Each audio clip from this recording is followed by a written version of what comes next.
We've seen a lot of policies and executive orders come down in the last little bit. From the US, Canada, all over the world. We see policies all the time. A lot of times we just don't even know what it means. There are so many different levels to each policy that makes it really difficult to understand. How is it actually going to protect us as people and the oceans and nature in general? It can be very difficult to understand some of these policies. Even I've been studying them for quite some time, and sometimes I get confused. Now, let alone just actually seeing the wording of an actual bill. I know here in Canada it can be very complex to even just translate that. It's almost like translating Shakespeare into modern day English. It can be very complex and you can stumble on some of those words. Regardless of it, policies are extremely important. And the problem that we're seeing right now, and that was highlighted in an article at phys.org, which I'll link in the show notes, is that we are falling behind in the policy. A lot of the times it has to do with the government at hand or government of the day, but we are falling behind in those policies, which is showing right now based on climate change, based on overfishing, based on plastic pollution, and we need to bring those up. And on today's episode of the How to Protect the Ocean podcast, we're going to talk about ways that we can catch up and ways that we can actually get people more connected to nature and the ocean. Let's start the show. Hey everybody, welcome back to another exciting episode of the How to Protect the Ocean podcast. I'm your host, Andrew Liu, and this is the podcast where you find out what's happening with the ocean, how you can speak up for the ocean, what you can do to live for a better ocean by taking action. And on today's episode, we're going to be talking about policy. And I know policy is really hard to get a handle of because it can be really complex. There's a lot of layers, and sometimes the language of like a bill that's actually read through Congress or Parliament or wherever you live and whatever the government reads through can be really complicated. It's like converting Shakespeare into modern English. It's really difficult to kind of understand at the beginning when you first learn it. But once you get used to it, then you start to listen. And we have a lot of experts in the How to Protect the Ocean network that really contribute to doing that. Andrew Thaler talked a little bit about some of the policies for deep sea mining just the other day in the other episode. And so we do a lot of stuff around this. Today, what I want to talk about was the fact that policies are not really catching up with the times, with all the problems that we're seeing. And there are a lot of things that I will go into. But before we do, I want to talk to you a little bit about the last couple weeks. Let's just take a breath. Because look, it's wintertime up here and it gets cloudy. And it gets cold, and we don't go out as much, and we see problems on TV. We see forest fires, like wildfires out of control, destroying homes. We see the introduction of a president that some of us may not want to see, and a lot of the policies that they're pushing through, it could be a little tough to digest. Really tough to digest for a lot of us, and it could be really hard on our mental health. And I know mental health is a big thing. And for me, especially over the last couple of years, coming out of COVID, I've seen a lot of changes in my life. I've lost my father a couple of years ago. I was getting really messed up in terms of my organization, in terms of my focus, in terms of my clarity. And that really took a hit on my mental health over the last couple of years.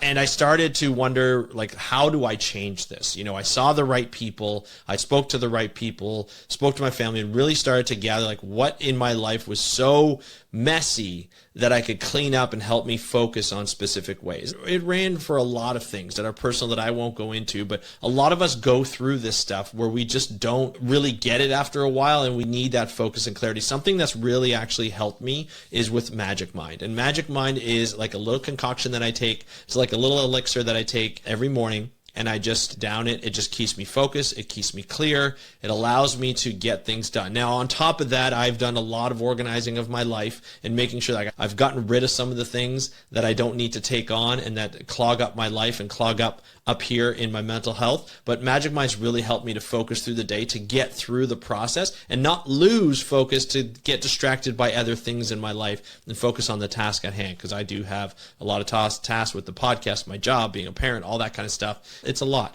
And so having Magic Mind in my life has really helped. It helps with just a nice little dosage of caffeine that's released throughout the day. I don't slam down Coca-Colas anymore where I get a shot of caffeine and I just crash, so I don't feel like doing anything. And so now I'm able to do a lot of things in my life. And to be honest, for the first time in a long time, I actually feel great. And this is a personal story of mine. I'm not saying this is going to happen to you. I've put in a lot of work, but Magic Mind has really been there and really helped me focus in. So I wanted to provide you with something that could help you, and this just helps me as well. If you want more information and you want to buy your own, please feel free to go to the link www.magicmind.com Lewin Jan, Jan for January, because we're really focusing on this in January. I know this is the end of January, but highly recommend that you grab it. It's really important that you do for your own mental health.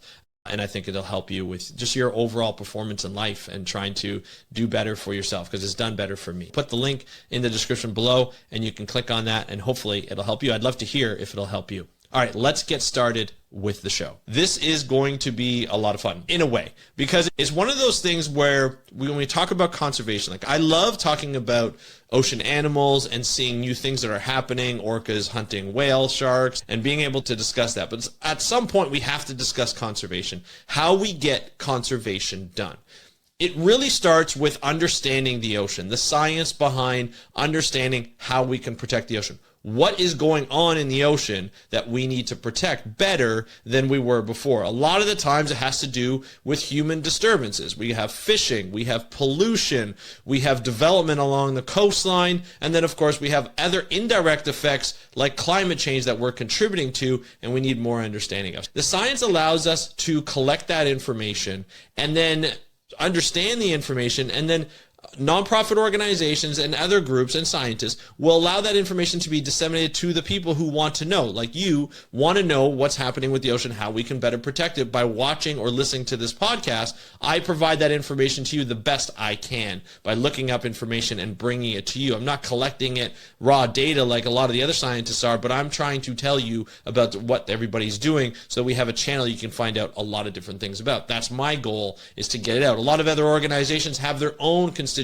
their own audiences that they speak to on a regular basis, whether it be through email, whether it be through videos, whether it be through reports or anything like that, or community events, and they help get that awareness raised so that you can know more about what's happening with the ocean. Once we have that knowledge, then we start to look at what should we be doing about this, and that's where we start to talk to our governments, and the governments will put in policies that will allow these things to be rectified. Right? So for instance, let's talk about plastic pollution, right? If we have plastic pollution going on, we know that there's plastic pollution in every piece of our ocean to the deepest depths that we know of, all the way to the surface. We know it's everywhere, and we know that we're causing it. This is not just a natural phenomenon that's happening. We are causing it. We are consuming more plastics. We are using more single-use plastics. So what do? We talk to the government. We start putting policies on banning certain plastics that we find most in the environment, whether it be in the ocean, on a beach, or in the mangrove, or in a salt marsh, or in a river system. We find it everywhere. Just as a matter of fact, if you ever walk down your neighborhood when it's after garbage day, it's a windy day, you're seeing plastic all over the place. We pick that up, we get rid of it as a neighborhood, as a community that helps each other out, and we say, hey, you know what? Like, let's keep this neighborhood clean so we don't see plastics, so we don't get animals hurt, we don't get it in our gardens, we don't get it in our systems, and we can be happy. Well, that's what we hope that the government will do by putting those policies in place to clean the plastic pollution up. This can work for pretty much every single thing. The problem is that the governments don't always want to listen. Now, you're probably wondering, well, why wouldn't they want to listen to the people? Well, in a democracy, like we live in Canada, in the US, in the UK, in Australia, and a lot of the other countries that are listening to this, where we get to vote for our elected officials, they should be listening to the people. They don't always. They listen to the people who speak up the most. That could be a small population. Could be a small percentage of the population that says, hey, you know what? I'm really, really passionate about this and I want to see this being rectified. And whatever that could be, it could be anything from the environment to human rights to, other policies that we may not care about. But people want those in place. And that's how government works. And hopefully the government puts it in place. But a lot of the times they don't listen because there are competing factors or competing interests that want something opposite. And this is where I feel that we're running behind. And we'll talk about that in a second in terms of the policies, right? This article talks about sort of like the interconnected crisis. So we have biodiversity loss, climate change, and pollution that are deeply intertwined. So they're like, I always call this the cumulative effects. When one makes it the other one the worse, and then makes the other one the worse, and when they combine, it just makes it that much worse. It's really hard to untangle those cumulative effects and trying to figure out stuff either together or separately. A lot of times we try and figure them out separately because, again, competing interests. So it's leading to compound impacts on human health and well-being, which we know. We've seen with climate change and forest fires and hurricanes and floods and all that kind of stuff. We've seen those cumulative effects affect the way people live, where they live in the future. It's going to be really interesting to see what happens over the next 30 years as this crisis continues to move without these policies catching up. So if we address each of these policies individually, that's going to be a problem. We have to address these policies as they are intertwined, so they have to address them together. There were some reports that were mentioned in the articles, and there are two major assessments by the Intergovernmental Science Policy Platform on Biodiversity and Ecosystem Services, which is called IPBES, highlight the need for transformative change. The Nexus assessment emphasizes the links between biodiversity loss, water quality, food security, health risk, and climate change. So they had some policy recommendations based on these two reports, basically looking at integrating biodiversity considerations into sectors like agriculture, fisheries, forestry, urban development, infrastructure, mining, and energy. The proposed actions include, and I'm going to read these off because I think these are really important, implementing nature-based solutions in urban areas and reconnecting people with nature. That's a really important one. If you think about how to connect people, you look around, if you're living in a bigger city, you don't have as much nature as you do, say, in the country, right? In the country, it's a little bit slower moving. It's not densely populated. You don't have concrete everywhere. You have a lot of maybe rolling meadows or maybe agricultural fields, but it's quiet. It's slowed down. People tend not to move as quickly in and about because they're not in a rush to do things. They've done their job. Maybe they're a farming community or fishing community, and they maybe sit on their patio, maybe sit with some neighbors or just relax after a hard day's work, and they just kind of relax, and they get to see the green. They get to see the blue where they live, and they get to enjoy looking out right into the horizon and just being like, wow, we live in a really cool place. In cities where I live, it's a lot faster. You're trying to get your kids to all these different activities. You're trying to do this. You're trying to do that. You're going out to dinner. But if you look around, there's not as many green spaces that there are, say, in the country, right? It's more densely populated. There are more residences. There are more businesses. There are business plazas. There are business areas. There's playgrounds and so forth. But there's not a lot of green space as there is when you compare it to the country. And I feel as though, and a lot of people are thinking the same thing, if businesses had their way, a lot of them, developers especially, they would turn those cities into more concrete areas because it's more profit for them.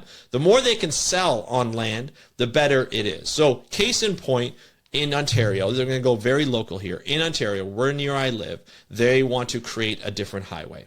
Now, we have already the Gardiner, like the QEW, we have the 401, and we have the 407, which is a toll route. So we have 3 different highways that go through Toronto, and they hit different parts of the city. So one hits really, really south by like the Gardiner, and the QE hit right by the lakeshore, by Lake Ontario. Then you have in the middle of the city, it's the 401, which is insanely busy. So is the QE at times. And the 401 seems to be busy all the time. Then we have the 407, which is a toll highway, very expensive to use, but a lot of people will use those back and forth, and the trucks aren't allowed on there. So the trucks stay on the 401. There is more development that has gone on since I've been here, since I've been on this earth, north of Toronto.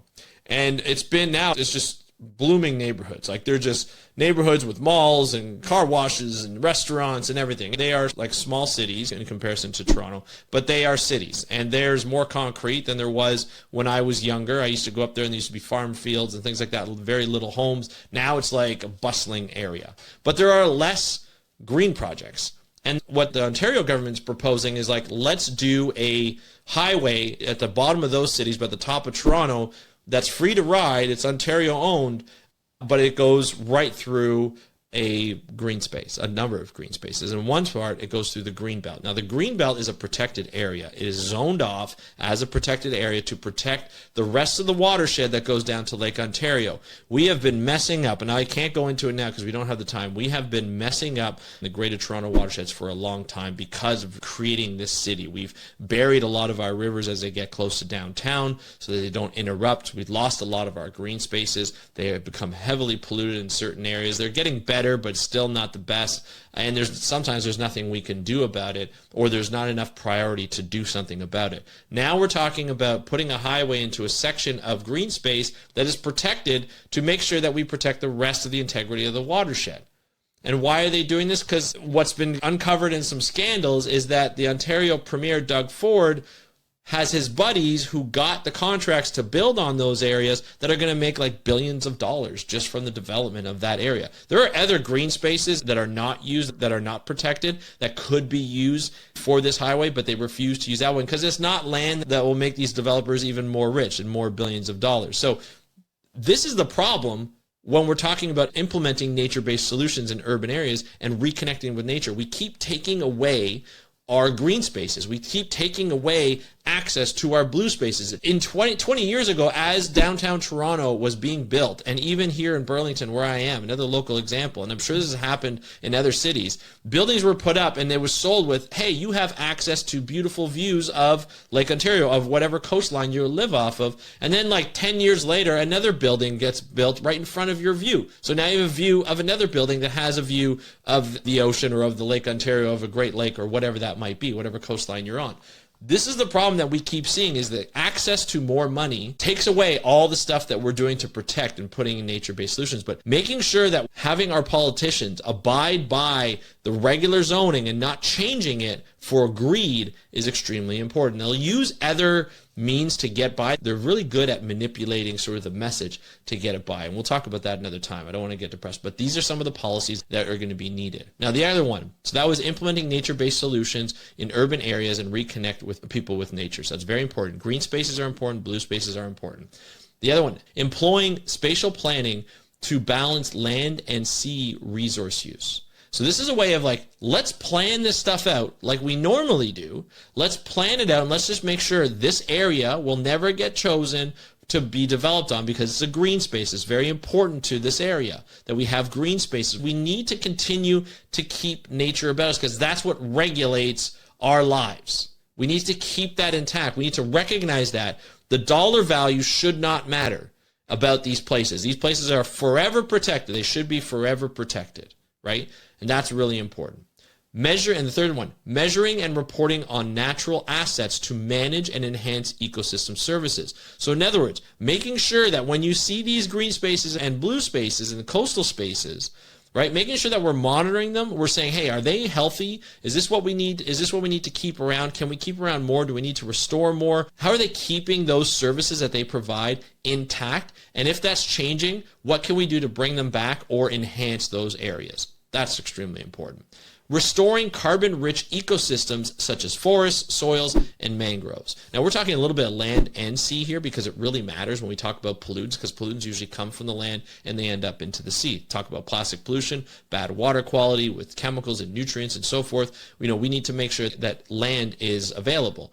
A lot of times, basic watershed maintenance, basic forestry maintenance can really help in this, but the priority has to be there by the government. You can't put policies in to take an entire area down for a residential build or for a commercial build, right? Like we see a lot with these massive warehouses that are showing up in Canada, the US, and all over the world that have like huge like plants or storage warehouses, drop shipping warehouses that's becoming really popular these days. And we're seeing like land being used that are normally natural and contributing to our ecosystem services, right? We need to make sure that we enhance those and restore those that have been taken away, because you'd be surprised at how much has been taken away.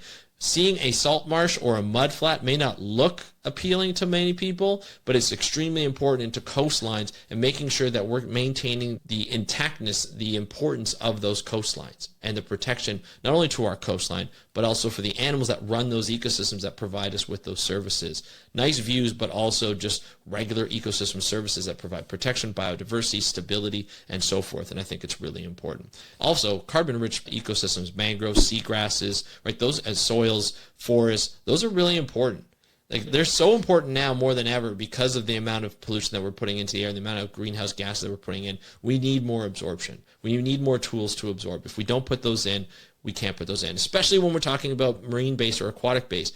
Seagrasses, mangroves hold up to like 4 to 10 times as much carbon than land-based forestry, right? Trees. So this is important that we do both. And it's expensive to restore. It's less expensive to protect, and we should be protecting those and restoring those in other areas as well. Now, the last one is probably the most important, is supporting Indigenous food systems. This is not just supporting Indigenous food systems, but we as people that have taken over land from Indigenous people in the histories that we have, right, in our country's histories, we have lost a lot lot of the knowledge, or we haven't taken up a lot of the knowledge that have kept Indigenous communities living here for hundreds of years, maybe even more. The way they take care of the land and they integrate their economies or their way of life into the land and protecting that land and doing it in harmony, we need to learn from that.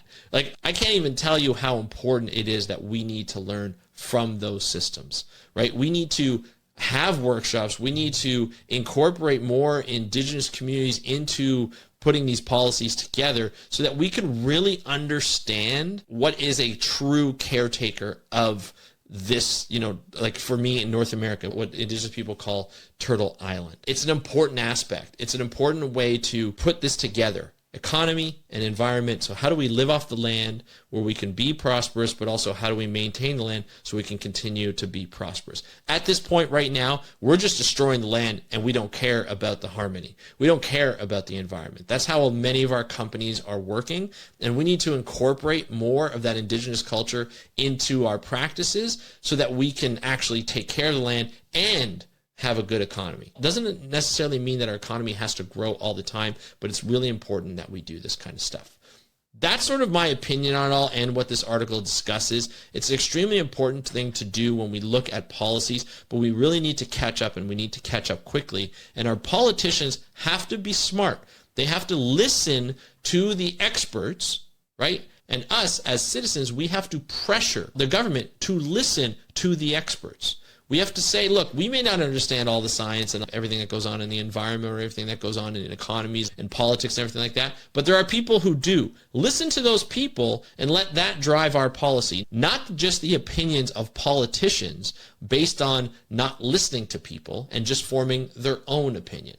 Okay. For instance, Donald Trump, a number of years ago when he was president, he stated he was in front of a panel of forestry people during the last big wildfire scares, or wildfires are always scary, but the wildfires when he was president, and he was listening to some scientists, and scientists were like, we just can't ignore the science here. We need to do something more about climate change, or else these forest fires are going to get out of hand and more people are going to get hurt and lose their homes. Donald Trump looked the guy in the eye. Actually, he didn't even look the guy in the eye, and he just looked straight and he says, well, I'll tell you, it's going to get cooler in the next few years. I'm telling you that right now. It's going to get cooler. No scientist that has any kind of reputation, no NASA scientists, no government scientists at the time were saying that it's going to get cooler. We were saying it's going to get hotter. Everybody was saying it's going to get hotter. The entire world knew it was going to get hotter. We were hitting records and records, and we have continued to hit records and record-breaking years every year for heat. And look what happened. Just not long ago, like a month ago, and it's still kind of going on, devastating wildfires across California. Floods due to hurricanes that are earlier and more severe that scientists have been predicting for a long time hit in 2024. This stuff is happening, but we are continuing to put politicians in place that are like, no, I don't think it's going to happen. I'm going to ignore everybody else. And he goes, well, I just don't think the science knows.